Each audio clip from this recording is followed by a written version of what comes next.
अस्सलामुअलैकुम स्टूडेंट्स। उम्मीद है आप सब खैरियत से होंगे। जैसा कि आप जानते हैं हम क्लास 8 का चैप्टर नंबर 4 सब्जेक्ट हिस्ट्री आजकल डिस्कस कर रहे हैं। तो इसका लेक्चर नंबर 6 है। जो इसका टॉपिक है वो है tribals, Dikus and the vision of a golden age. इसमें हमने काफ़ी सारे टॉपिक्स अभी तक कवर किए हैं।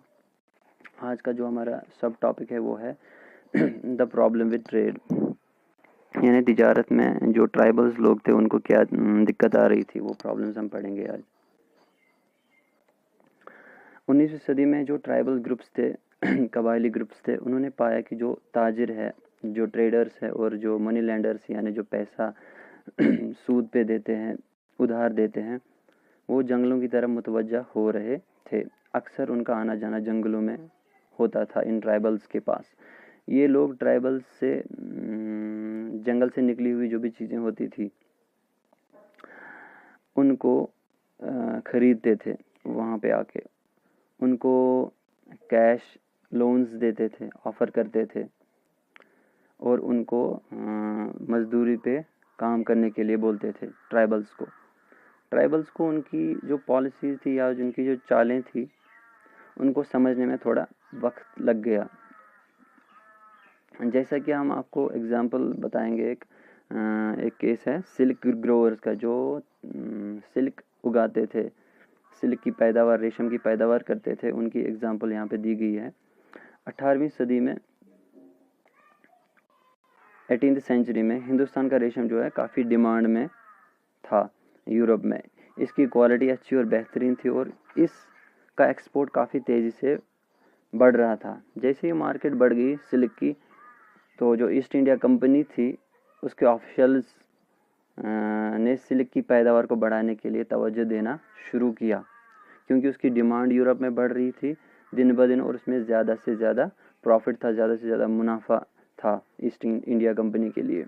तो इसको उगाने के लिए उन्होंने ज़्यादा ज़ोर दिया। अच्छा, जो हज़ारीबाग है, जो कि आजकल झारखंड का एरिया है, उसमें जो संथल ये एक ट्राइबल ग्रुप था, वो सिल्क उगाते थे।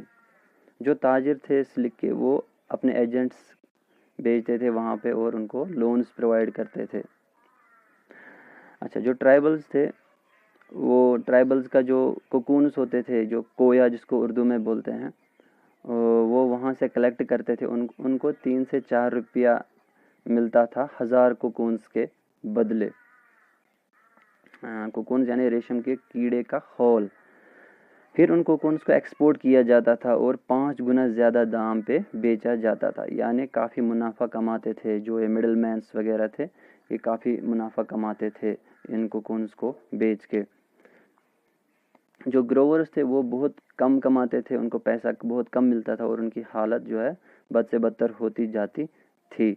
इस वजह से ट्राइबल्स या जो सिल्क ग्रोवर्स थे, जो सिल्क की पैदावार करते थे, वो मार्केट को और जो ट्रेडर्स थे, ताजिर थे, उनको अपना दुश्मन समझते थे, एनिमी समझते थे, क्योंकि उनकी जो प्रॉफिट सबसे ज़्यादा वही कमा लेते थे ट्रेडर्स या मिडल मैन। उनको लुटेरे समझते थे क्योंकि उनकी सारी कमाई वही हड़प लेते थे। नेक्स्ट लेक्चर में हम आगे पढ़ेंगे। उम्मीद है आपको यहाँ तक अंडरस्टैंड हुआ होगा। Thank you.